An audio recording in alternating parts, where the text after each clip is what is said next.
नमस्कार विद्यार्थियों, कैसे हैं आप सब। आशा करती हूँ कि आप सभी लोग स्वस्थ होंगे और अपनी पढ़ाई को बहुत ही मन लगाकर कर रहे होंगे। मैं नीति महोर, प्रवक्ता शिक्षा शास्त्र, आप सभी का आज की ऑनलाइन कक्षा में हार्दिक स्वागत करती हूँ। हम लोग पढ़ रहे थे अपना सैद्धांतिक विषय वर्तमान भारतीय समाज एवं प्रारंभिक शिक्षा, जिसमें हमने प्रारंभ किया था वैदिक कालीन शिक्षा व्यवस्था को पढ़ना, जिसे गुरुकुल शिक्षा व्यवस्था भी कहते हैं। ठीक है, तो बिना समय गवाए हम शुरू करते हैं आज की ऑनलाइन क्लास। इसमें हम लोगों ने वैदिक कालीन शिक्षा व्यवस्था पढ़ ली थी, उसके उद्देश्य पढ़ लिए थे, सिद्धांत एवं विशेषताएं पढ़ ली थी, चूड़ाकर्म संस्कार, उपनयन संस्कार, अध्ययन काल, शिक्षा सत्र व समय पढ़ लिया था। तो आज इसके आगे का शिक्षण कार्य भी पढ़ लिया था। आज हम लोग पढ़ेंगे शिक्षा केंद्र, पाठ्यक्रम, शिक्षण विधि, गुरु शिष्य संबंध और परीक्षा प्रणाली। ठीक है, तो एक बार नज़र डाल लेते हैं कि हम लोगों ने लास्ट क्लास में क्या पढ़ा था। वैदिक कालीन शिक्षा व्यवस्था क्या है? जो शिक्षा वेदों पर आधारित थी उसे वैदिक कालीन शिक्षा व्यवस्था कहा गया, यानी उस समय की शिक्षा व्यवस्था वेदों पर आधारित थी। उद्देश्य पढ़े थे हम लोगों ने।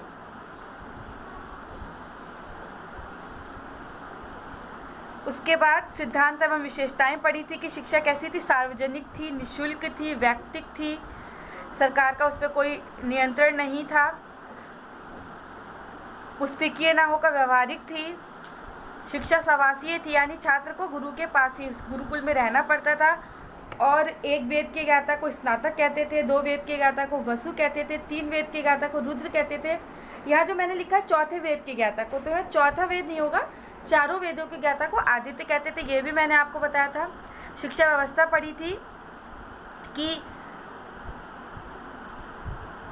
5 वर्ष तक तो बच्चा घर में ही थोड़ा बहुत सीखता था। 5 वर्ष के बाद मतलब उसका जो प्रारंभिक शिक्षा का जो संस्कार होता था वह चूड़ाकर्म संस्कार था, जिसे विद्या आरंभ संस्कार भी कहते थे। तो ये गुरु शिक्षा मतलब गृह शिक्षा का प्रारंभ होता था। उसके बाद बच्चा कहाँ पढ़ता था? घर में ही पढ़ता था। लेकिन जब वो गुरुकुल जाता था तब उसका कौन सा संस्कार होता था? उपनयन संस्कार होता था। तब वह गुरुकुल जाता था। उपनयन का अर्थ ही होता है पास ले जाना, अर्थात गुरु के पास ले जाना। तब वहाँ उससे गायत्री मंत्र का उपदेश देकर शिक्षा प्रारंभ की जाती थी। उपनयन की आयु हमने पढ़ी थी, ब्राह्मण, क्षत्रिय, वैश्य की तीनों की अलग अलग थी। अध्ययन काल पढ़ा था, शिक्षा सत्र व समय पढ़ा था, और शिक्षण कार्य भी पढ़ा था कि कितनी छुट्टियां मिलती थी, कब स्टार्ट होता था, कब समाप्त होता था। ये सब चीज़ें हम लोगों ने पढ़ी थी। आज हम लोग पढ़ते हैं शिक्षक केंद्र। चलिए तो स्टार्ट करते हैं। तो वैदिक कालीन शिक्षा व्यवस्था पढ़ रहे हैं, उसमें हम पढ़ेंगे आज शिक्षक केंद्र।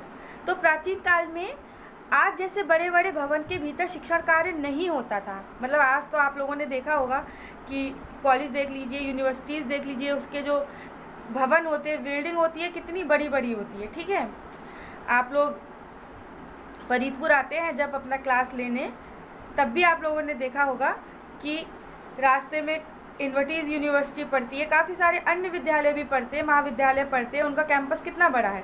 लेकिन प्राचीन समय में ऐसा नहीं होता था। प्राचीन समय में शिक्षा जो थी प्रकृति के स्वाभाविक वातावरण में, खुले माहौल में दी जाती थी। यानी कि प्राकृतिक वातावरण होता था, कोई कैंपस इस तरह का नहीं होता था, कोई बिल्डिंग नहीं होती थी, पेड़ के नीचे खुले माहौल में प्रकृति की गोद में शिक्षा दी जाती थी। ये स्थान सामान्यतः गुरुजनों के आश्रम या घर पर हुआ करते थे, कोलाहल से दूर।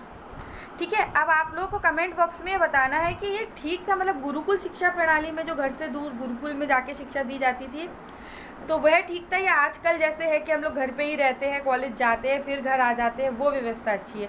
तो कमेंट में बताइएगा कि आपको आपके विचार अनुसार कौन सी व्यवस्था अच्छी है। इसमें आपको अपना विचार बताना है, ये नहीं सोचना है कि वैदिक कालीन शिक्षा व्यवस्था थी तो हम उसे अच्छा ही कहें। जो आपका विचार है आप उसको बताइएगा। ठीक है, तो आगे बढ़ते हैं। तो गुरुकुल में रहकर छात्र क्या सीखता था? आचार व्यवहार के नियम सीखता था। वेशभूषा निर्धारित थी। देखिए उस समय आज की भांति विद्यार्थियों को इतना अधिक श्रृंगार करने का मतलब अधिकार नहीं था। आजकल तो कॉलेज जाते हैं तब भी हम लोग पूरा अच्छे से तैयार होकर जाते हैं, मगर उस समय ऐसा नहीं था। बहुत ही साधारण वेशभूषा में छात्र को रहना पड़ता था, क्योंकि ब्रह्मचर्य आश्रम, 4 आश्रम है, आप लोग जानते होंगे। ब्रह्मचर्य जो आश्रम था बहुत ही कठिन था। ठीक है, उसमें हम अच्छा खा भी नहीं सकते, अच्छा पहन भी नहीं सकते, राजा का बेटा भी ज़मीन पर ही सोएगा, इत्र नहीं लगा सकते, कोई रूप श्रृंगार नहीं कर सकते। ठीक है, तो वेशभूषा निर्धारित थी। ब्राह्मण की मेखला मूंछ की, देखिए अब ये इंपॉर्टेंट क्वेश्चन है कि सबकी जो मेखला थी वो भी अलग अलग चीज़ से बनी होती थी। ठीक है, ब्राह्मण की मेखला मूंछ की होती थी, क्षत्रिय की तात की, वैश्य की ऊन की। ठीक है, अब आप कहेंगे शूद्रों को तो अधिकार ही नहीं दिया था इन लोगों ने, ये चीज़ जो मैंने पहले भी बताई थी गलत थी, तो इसलिए यहाँ शूद्र का नाम नहीं है। तो फिलहाल ब्राह्मण की, क्षत्रिय की और वैश्य की जो मेखला थी वो किसकी थी, ये आपको याद रखना है। अपने शरीर के अधोभाग को ढकने के लिए छात्र सन, रेशम, ऊन के वस्त्रों का प्रयोग करते थे। ठीक है, किसका प्रयोग करते थे छात्र? सन का, रेशम का या ऊन के वस्त्रों का। चूँकि छात्र की दिनचर्या में भिक्षा बाटन भी था, इसलिए वे छड़ी का प्रयोग करते थे। आप लोगों ने देखा होगा प्राचीन समय के, कोई आपने सीरियल देखे होंगे, इस समय भी चल रहा है श्री कृष्णा, तो जब, या आपने रामायण देखी होगी, तो जब भिक्षा मांगने जाते थे तो हाथ में एक दंड अवश्य होता था, यानी डंडा या छड़ी अवश्य होती थी। तो वह भी वेशभूषा का एक अंग था।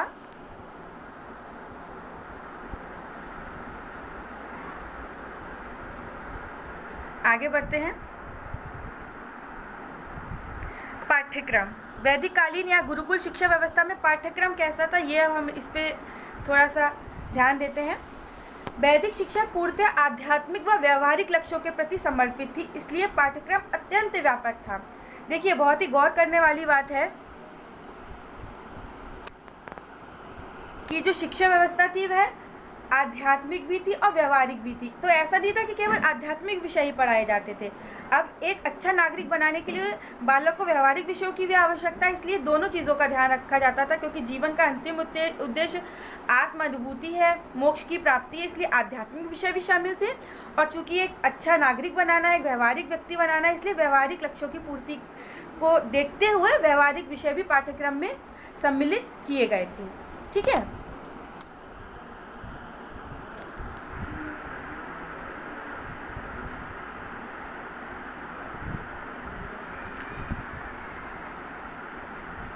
तो अब देखते हैं कि क्या क्या था सिलेबस में तब वैदिक कालीन शिक्षा में।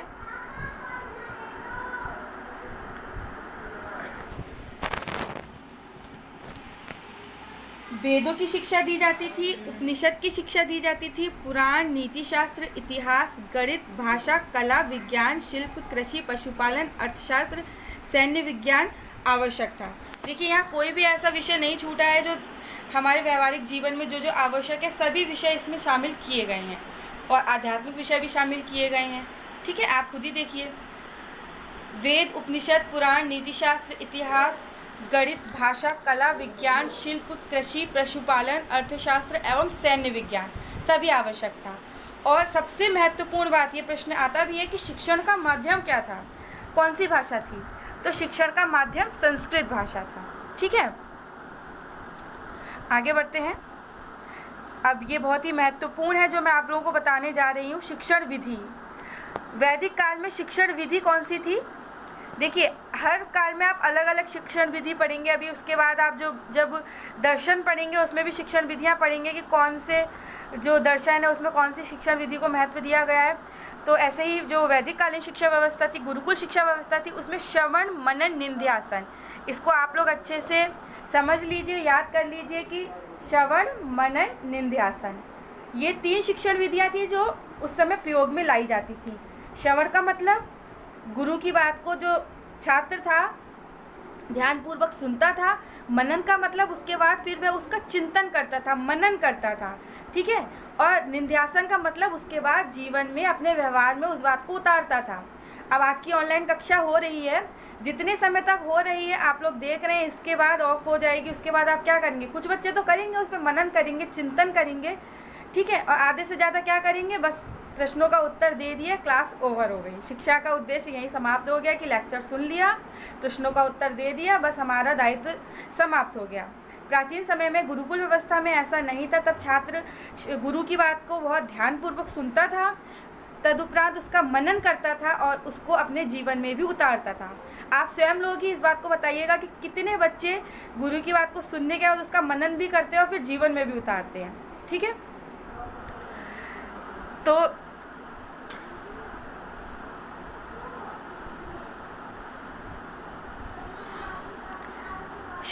अब यहाँ से कुछ बातें आ रही हैं सामने कि शिक्षण विधि कैसी थी, मौखिक थी, ठीक है। रटंती विद्या पर ध्यान नहीं दिया जाता था। अभी आप आगे कुछ पढ़ेंगे, अभी कुछ और शिक्षा व्यवस्थाएं पढ़ेंगे तो उसमें आप देखेंगे कि रटने पर बहुत बल दिया जाता था। अभी मैं जब आपको आगे पढ़ाऊंगी तो जब हम लोग मुगल कालीन शिक्षा व्यवस्था पढ़ेंगे तो उसमें आप देखेंगे कि चीज़ों को रटाया बहुत जाता था, लेकिन यहाँ पर शिक्षा मौखिक थी, यहाँ पर रटने पर बल नहीं दिया जाता था, ठीक है। छात्र आचार्य द्वारा कई बातों को क्या करता था, कंठस्थ करता था, ठीक है। मैंने जैसे कि बताया 3 विधियाँ थी यहाँ पर, श्रवण मनन निध्यासन। छात्र सर्वप्रथम गुरु की बात को ध्यानपूर्वक सुनता था, फिर जो कुछ भी सुना है उसका मनन करता था, मन में चिंतन करता था और उसके बाद उसको व्यवहार में उतारता था। कोई शंका होने पर उसका समाधान करता था। इस प्रकार ज्ञान स्थायी हो जाता था, ठीक है। जैसे कि आजकल अभी हम लोग बोलते हैं, जब आप लोगों को पढ़ाते हैं कि कोई डाउट हो तो पूछिए, क्योंकि अगर कोई डाउट होगा आप लोग पूछेंगे नहीं तो जो नॉलेज होगी वो स्थायी नहीं होगी। अभी आपको समझ में आ जाएगा, लेकिन कोई डाउट रह जाएगा तो आपका कॉन्सेप्ट क्लियर नहीं होगा। तो यदि कॉन्सेप्ट क्लियर करना है तो जो भी मन में संशय होती हैं लेक्चर सुनने पर, पाठ पढ़ने पर, कोई भी चीज़ पढ़ने पर, तो हमें अपने टीचर से अवश्य पूछना चाहिए। और अगर आपको भी इसमें कुछ संशय हो तो कमेंट बॉक्स में कमेंट करके बताइएगा। मैं पूरा प्रयास करूँगी आप लोगों की शंकाओं को दूर करने का, ठीक है। तो प्राचीन काल में यानी गुरुकुल शिक्षा प्रणाली में भी यही था कि गुरु की बात को ध्यानपूर्वक सुनता था शिष्य, मनन करता था, जीवन में उतारता था। कोई शंका होती थी तो अपने टीचर से डिस्कस करता था, अपने गुरु से डिस्कस करता था। अब देखिए गुरु शिष्य परंपरा, यहाँ पे आप लोग ध्यान दीजिए, ध्यान देने योग्य बात है। गुरु शिष्य परंपरा, देखिए उस समय जो गुरु होता था वो शिष्य का आध्यात्मिक पिता कहा जाता था, और जो पुत्र होता था उसका मानस पुत्र, मतलब रिलेशन बहुत ही पवित्र था। वैदिक युग में शिक्षक व छात्र का संबंध पिता पुत्रवत होता था। आज के समय की बात ही नहीं है कि मतलब मैं सबकी बात नहीं कर रही हूँ, कुछ की ही बात कर रही हूँ। क्या आप शिक्षक को अपने पिता के समान सम्मान देते हैं? सम्मान भी देना होता है तो उसका भी कोई आधार होता है कि इस टीचर से हमें असाइनमेंट में नंबर मिलने हैं, इंटरनल असेसमेंट में नंबर मिलने हैं। इसलिए सम्मान के पीछे भी स्वार्थ छिपा होता है अधिकांश छात्रों का, मैं सबकी बात नहीं कर रही हूँ, ठीक है। तो लेकिन पिता का सम्मान हम बिना किसी स्वार्थ के करते हैं। तो ऐसे ही प्राचीन समय में एक वैदिक कालीन शिक्षा व्यवस्था में गुरुकुलों में जो छात्र होता था वो पिता समान ही अपने गुरु का सम्मान करता था। गुरु छात्र का मानस पिता माना जाता था, यानी जब तक छात्र गुरुकुल में रहता था उसकी पूरी जिम्मेदारी गुरु की होती थी, वो उसको पुत्र के समान मानता था जो गुरु होता था। लेकिन दूसरी तरफ मैं केवल छात्रों के लिए ही नहीं कहूँगी, आजकल के गुरु भी क्या वास्तव में ऐसे रह गए हैं जो छात्र को अपना पुत्र माने, पुत्री माने? तो कमी तो दोनों तरफ से आई है, तो एक को ही दोषी देना, तो दोषी कहना पक्षपात होगा। तो आज की शिक्षा व्यवस्था में और तब की शिक्षा व्यवस्था में बहुत अंतर है ना। आज गुरु गुरु रह गया है, ना छात्र छात्र रह गया। ये बात आप स्वयं भी चिंतन करके देखिएगा, ठीक है। अनुशासन व दंड वैदिक युगीन शिक्षा व्यवस्था में निष्पक्ष था, मतलब तब दंड की व्यवस्था थी लेकिन दंड का स्वरूप अलग था। कैसा स्वरूप था वो हम लोग पढ़ते हैं। गुरुजन छात्र के साथ एक समान व्यवहार करते थे, ठीक है। यानी ऐसा नहीं है कि कोई छात्र उनका बहुत ही ज़्यादा फेवरेट हो जाए। आजकल बच्चों में ये भी शिकायत रहती है कि टीचर भी पक्षपात करते हैं, बच्चों में अंतर करते हैं, भेद करते हैं, किसी को ज़्यादा नंबर दे देते हैं, किसी को कम नंबर देते हैं, पर्सनली मतलब पसंद के कारण कि हमें कोई स्टूडेंट ज़्यादा अच्छा लग रहा है हम उसे ज़्यादा नंबर दे दे रहे हैं। लेकिन प्राचीन समय में ऐसा नहीं होता था, तब सारे छात्र बराबर होते थे, सजा भी सबको सामान्य रूप से मिलती थी, ठीक है। नियम तोड़ने पर प्रत्येक उद्दंड छात्र को सजा मिलती थी। आज के समान नहीं है कि सजा देने में भी टीचर डरता है कि भाई आजकल तो बच्चे भी जानते ही हैं, अगर इतने बड़े बच्चे को गुरुकुल में जब दंड की व्यवस्था थी, ठीक है, लेकिन अगर आज उतने ही बड़े छात्र को कोई टीचर एक थप्पड़ मार दे उसके भलाई के लिए ही, तो छात्र अपनी ईगो पे ले जाते हैं। आप लोग स्वयं जानते हैं, आप लोग स्वयं अपने ऊपर ये बात रख के देखिएगा, ठीक है। तो बहुत ज़्यादा उस पर कार्रवाई हो जाती है, बहुत कुछ हो जाता है। लेकिन उस समय ऐसा नहीं था, छात्र पूरी तरीके से गुरु के ही अंडर में होता था। वो चाहे उसे कोई भी सजा दे, कैसे भी उसको पढ़ाए लिखाए, आज की तरह बिल्कुल भी नहीं था, ठीक है। माता पिता भी ऐसा नहीं है जैसे कि हर 2 दिन पे गुरुकुल उनके माता पिता आ जा रहे हैं। आपने रामायण देखी होगी तो भगवान राम स्वयं राजा थे, राजा के पुत्र थे, राजकुमार थे, लेकिन फिर भी उन्हें दंड अगर आवश्यकता होती थी गुरु को तो उनको भी दंड मिलता था। उनके माता पिता उनसे मिलने नहीं आते थे, एक वो साधारण छात्र की बातें ही शिक्षा ग्रहण करते थे। ठीक है, तो उस समय क्योंकि सजा का स्वरूप अलग था, ठीक है, तब शारीरिक कम थी और आध्यात्मिक ज़्यादा थी। अभी आप नेक्स्ट उसमें पढ़ेंगे कि मुगल कालीन शिक्षा व्यवस्था पढ़ेंगे जब हम लोग नेक्स्ट लेक्चर में, तब उसमें आप पढ़ेंगे कि तब शारीरिक ज़्यादा थी। ठीक है, तब बालक को मुर्गा भी बनाया जाता था, शारीरिक दंड दिया जाता था, उसे छड़ी से पीटा जाता था। ये सब चीज़ें आप पढ़ेंगे, ये इंपॉर्टेंट है, ये परीक्षा में भी आता है, टेट सुपर टेट में भी ये कई बार रिपीट हुआ है कि शारीरिक दंड कौन सी शिक्षा व्यवस्था में प्रचलित था। ठीक है, तब वहाँ पे होगा मुगल कालीन शिक्षा व्यवस्था में। लेकिन यहाँ पे जो दंड था वो आध्यात्मिक ज़्यादा था और शारीरिक कम था। ठीक है, तो आप अगर अंतर करते हुए पढ़ेंगे सभी व्यवस्थाओं को, बौद्धकालीन शिक्षा व्यवस्था पढ़ लें, चाहे गुरुकुल पढ़ लें, चाहे मुगल कालीन पढ़ लें, तीनों में अंतर करते हुए पढ़ेंगे तभी ज़्यादा अच्छे से समझ में आएगा। ठीक है, तो क्योंकि शारीरिक कम था, आध्यात्मिक ज़्यादा था, तो कैसे उनको सज़ा दी जाती थी? उनको उपवास दिया जाता था, यानी भोजन ना देना। ठीक है, उन्हें छिड़कना, यानी उनसे बात ना करना, उन्हें इग्नोर करना। ठीक है, समझाना, प्यार से समझाया भी जाता था, अपनी उपस्थिति से दूर हटा देना। ठीक है, यानी अपने से दूर कर देना। वैसे अगर ये सजाएं आज भी प्रयोग में की जाए तो मैं समझती हूँ बालक काफ़ी हद तक सुधर सकता है। आजकल माता पिता क्या करते हैं? बस पीटने ही लगेंगे। ठीक है, केवल दंड का ही प्रयोग करेंगे, तो ऐसा नहीं है, उसका बायकॉट कर दीजिए। ठीक है, एक समाजशास्त्री ने कहा भी है कि अगर बालक को या किसी भी व्यक्ति को सज़ा देनी है तो सबसे बड़ी सज़ा यही है कि उसे अकेला छोड़ दें।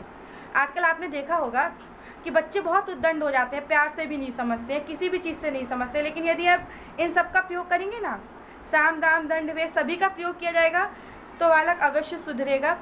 उसको 2-3 दिन खाना मत दीजिए, ठीक है, उससे बात मत कीजिए, अपने से उसको दूर कर लीजिए, तो निश्चित रूप से बालक सुधरेगा। लेकिन अगर हम उसे केवल मारते ही रहेंगे या केवल समझाते ही रहेंगे तो नहीं हो सकता, इन सब चीज़ों का प्रयोग करना पड़ेगा।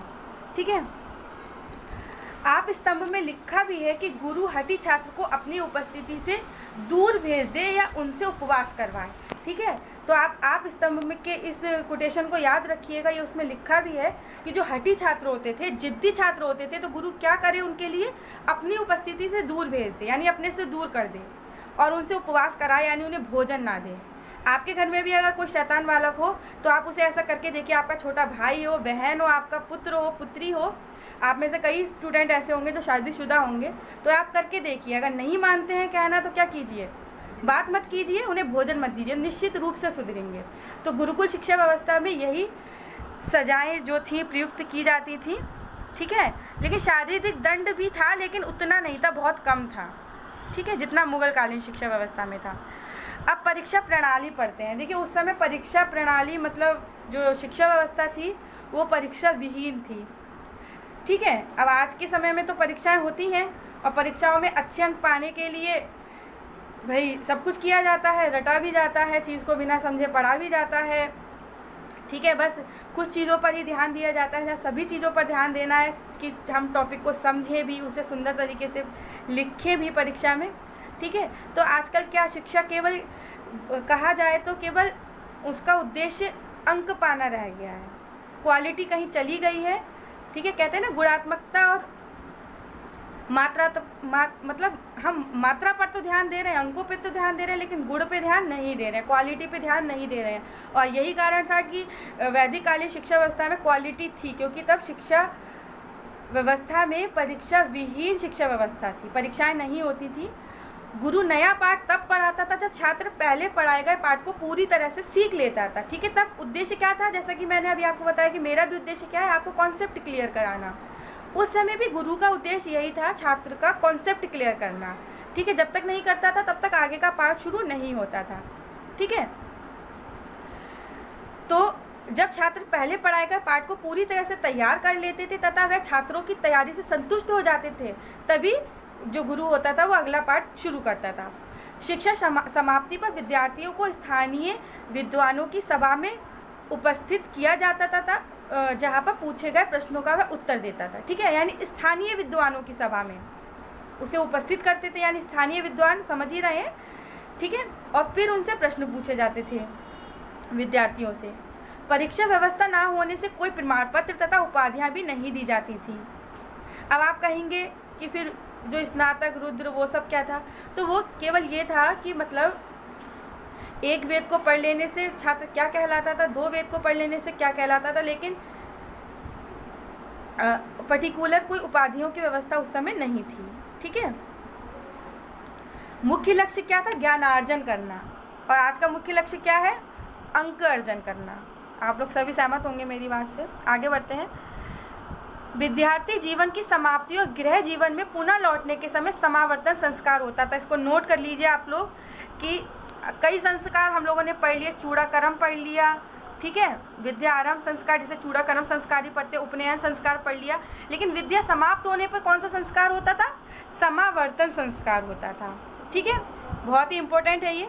गुरु शिष्य को नया वस्त्र, आभूषण, जूता, पगड़ी, अंजन, छाता आदि देकर विदा करता था।